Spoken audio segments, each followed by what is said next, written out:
Hello student, welcome to my YouTube channel R N education foundation.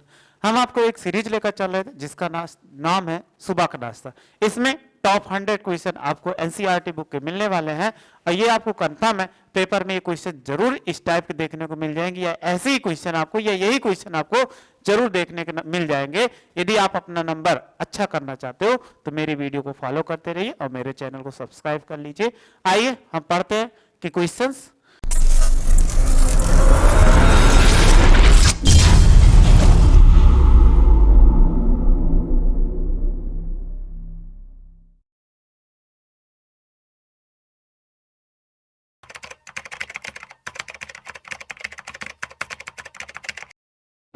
देखो ये question लिखा, दर्शाइए कि सदिश 2i कैप, सपोज कर लो ये लिखा है 2i cap minus 3j cap plus 4 cap, और कह रहा है minus 4i cap plus 6j cap minus 8k cap संरेख है। क्वेश्चन तो बहुत ही आसान है, इतना आसान है कि आप सोच भी नहीं सकते। और पेपर में हमेशा ये क्वेश्चन आता है 2 नंबरों में, 1 नंबरों में या 2 नंबरों में हमेशा आता है। तो इसको सॉल्व करने से पहले इसका कॉन्सेप्ट सीख लेते हैं ताकि आपको चाहे जो क्वेश्चन मिले सॉल्व कर लो। वेक्टर में केवल क्या कॉन्सेप्ट सीखो और चाहे जैसा क्वेश्चन मिले अप्लाई कर दो, आंसर हो जाएगा। तो आइए कॉन्सेप्ट सीखते हैं। तो अगर इसमें यही कह रहा है कि 2 वेक्टर ये दिए गए हैं, ये दिया गया है, तो हम पहले इसका कॉन्सेप्ट समझते हैं, फिर क्वेश्चन सॉल्व करने में हमारे लिए कोई प्रॉब्लम नहीं है। तो कॉन्सेप्ट पहले समझ लो कि अगर मान लिया जाए कि 2 वेक्टर हो, क्या है कि माना 2 सदिश, 2 सदिश ए वेक्टर और क्या है बी वेक्टर है। अब इसमें 2 वेक्टर हैं, इनको कह दिया जाए परस्पर संरेख है या समांतर है। तो सबसे पहले अगर ए बराबर हम मान लें, यानी ए वेक्टर बराबर a1i cap plus b1j cap और प्लस c1k कैप, ये हो जाए। और एक दूसरा है बी वेक्टर बराबर मान लें a2i cap plus b2j cap और प्लस c2k कैप, ये आपको मिल जाए ऐसे। तो आपके पास देखो 2 सदिश आपको मिले गए। अब यहां पे पूछा गया संरेख। एक शब्द हमेशा ध्यान दीजिएगा, चाहे क्वेश्चन में संरेख कहा जाए या समांतर प्रूफ करने के लिए कहा जाए, दोनों एक ही मेथड है, अलग अलग नहीं है। यदि कह दिया जाए कि यदि ए वेक्टर और बी वेक्टर परस्पर क्या है, परस्पर संरेख, संरेख या क्या समांतर है। तो अगर ये समांतर है तो हमेशा याद रखना, कोई भी चाहे संरेख हो चाहे समांतर हो, दोनों के लिए एक ही कॉन्सेप्ट लगेगा। हमेशा ऐसे लिख सकते हो ए वेक्टर बराबर लेमडा बी वेक्टर, या ऐसे लिख दो कि बी वेक्टर बराबर लेमडा ए वेक्टर, उससे कोई फर्क नहीं पड़ने वाला। आप चाहे इसको लिखो चाहे इसको लिखो, दोनों के लिए एक ही है कि अगर लेमडा, अब लेमडा आपको क्या होगा, लेमडा क्या है, एक अचर पद है। जहां लेमडा क्या है कि जहां लेमडा एक क्या है अचर, अचर पद है। अचर का मतलब कोई गिनती होगा। इतना हो गया, इतना आपको समझ में आ गया। अभी आपको कॉन्सेप्ट बताते हैं। अब आप देखो इस यहां से एक सूत्र हमें निकालना है, उस सूत्र को हम फाइंड कर लेते हैं ताकि आपको और समझ में आए। अगर हम इसको ऐसे बराबर ले लें, यानी इस पे देखो ये वाली वैल्यू जो है, अगर इन पे, तो इन वाली वैल्यू को हम क्या कर दें, इसमें पुट कर दें, तो ए वेक्टर बराबर कितना a1i कैप और b1j कैप और प्लस c1k कैप हो जाएगा बराबर, अगर आपको मिल जाए तो लेमडा ऐसे लिख दो, तो b1 ने a2i कैप और प्लस b2j कैप और प्लस c2k कैप। अगर हम कहें लेमडा से अंदर गुणा करा दो तो a1i कैप और प्लस b1j कैप और प्लस c1k कैप बराबर हो जाएगा, जब अंदर गुणा कराएंगे लेमडा a2i कैप फिर plus lambda b2j cap plus lambda c2k cap, ये आ जाएगा। अब आप एक देखो कि समान पद के गुणांक से तुलना करने पर, मतलब i j k के गुणांक से तुलना करने पर लिख दे रहा है i cap comma j cap और k कैप के गुणांक से तुलना करने पर, गुणांक से तुलना करने पर, तुलना करने पर, तो देखो जब हम तुलना करते हैं तो क्या निकल के आएगा, यहां आई कैप यहां आई कैप, तो A1 बराबर कितना हो जाएगा, कहोगे लेमडा A2 होगा। ये तो आई कैप यहां पे आई कैप यहां पे, इन दोनों को तुलना करेंगे तो गुणांक आपस में क्या बराबर हो जाएंगे।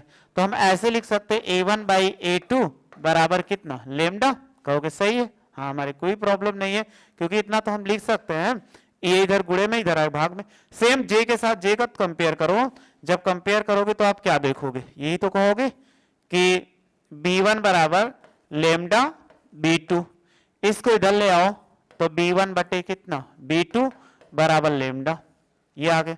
फिर ऐसे अगले को कंपेयर कर लो, लास्ट वाले को, तो कहोगे C1 बराबर लेमडा C2 हो जाएगा, तो C1 बटे C2 बराबर कितना लेमडा। एक चीज आपने देखा, लेमडा लेमडा लेमडा, चारों तरफ आपको लेमडा लेमडा दिख रहा है, लेकिन लेफ्ट साइड में अलग अलग। तो आप अगर कोई पद बराबर है तो हम ऐसे लिख सकते हैं ना कि A1 बटे A2 बराबर B1 बटे B2, B1 बटे B2 और बराबर C1 बटे C2 बराबर लेमडा होगा कि नहीं, लेमडा लेमडा लेमडा बराबर है तो सब बराबर हो जाएंगे। तो अतः आप ऐसे लिख सकते हो कि A1 बाई A2 बराबर B1 बाई B2 बराबर C1 बाई C2। कभी भी आपको ऐसे मिल जाए, अगर तीनों पद आपस में बराबर है, यानी इनका अनुपात आपस में बराबर हो, तो वो क्या होंगे, संरेख तथा समांतर होंगे। ऐसे आपको चाहे जैसा क्वेश्चन मिले, आपको कोई प्रॉब्लम नहीं होने वाली है। या करके आपको ऐसा मिल जाए तो कभी सोचिएगा मत, ऐसे भी कर दो, उससे कोई मतलब A2 बटे A1 कर दें, यानी नीचे वाला ऊपर चला जाए ऊपर वाला नीचे आ जाए, तब भी आप कोई समझिएगा कि कोई आपको प्रॉब्लम नहीं होने वाली है। C2 बटे C1 ये भी ऐसे कर दो चाहे जैसे, तो आपको हो जाएगा। ठीक, आप देखो क्वेश्चन हमारे पास क्या था कि ये था A1, इन्हीं दोनों का अनुपात निकाल लिया, अगर I के गुणांक का अनुपात J के गुणांक का K के गुणांक का अनुपात आपस में बराबर है तो वो क्या है, संरेख है। ये चीज हमें दिखाना होता है। तो आइए पहले क्वेश्चन पे आ जाएं, इसको हम क्वेश्चन को नीचे कर लेते हैं।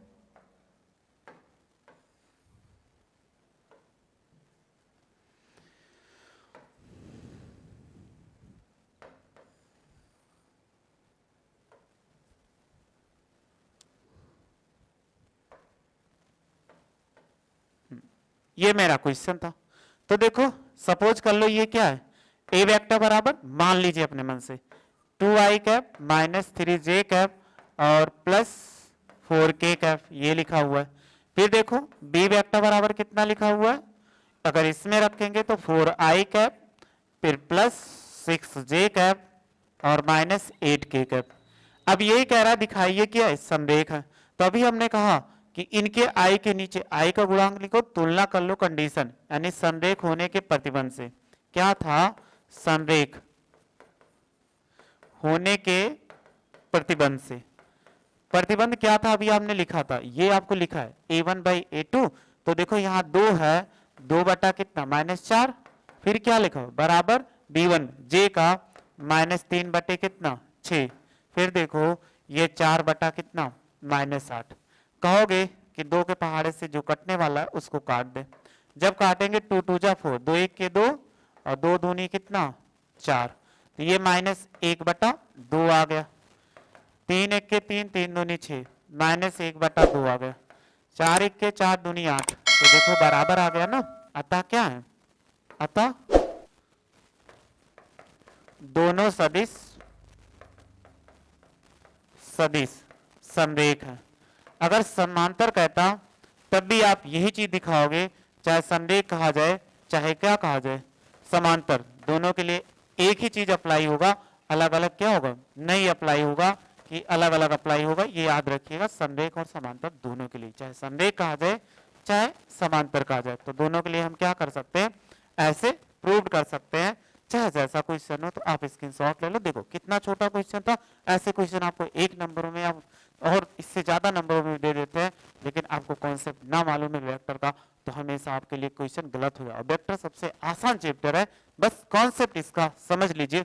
अगर समझ गए, अपने याद रखा, तो आपके क्वेश्चन कोई नहीं गलत होने वाले। तो आप इसका स्क्रीनशॉट ले लो, ये इसका पहले ले लो क्वेश्चन का, अब इसके बाद कॉन्सेप्ट का ले लो। आप चाहे समांतर मिले चाहे ऐसा मिले, तो हमने दोनों को बता दिया, बस आप इतना याद रखोगे चाहे जैसा क्वेश्चन होगा आप अप्लाई कर दोगे, तो कोई क्वेश्चन जो होगा नहीं वो आंसर दे नहीं सकता, चाहे जैसा क्वेश्चन हो। अब स्क्रीनशॉट ले लिए हो, तो बस ऐसे मेरे वीडियो को देखते रहिए और फॉलो करते रहिए। वीडियो अच्छी लगी हो तो लाइक से सब्सक्राइब करो, वीडियो देख लें। Thank you so much.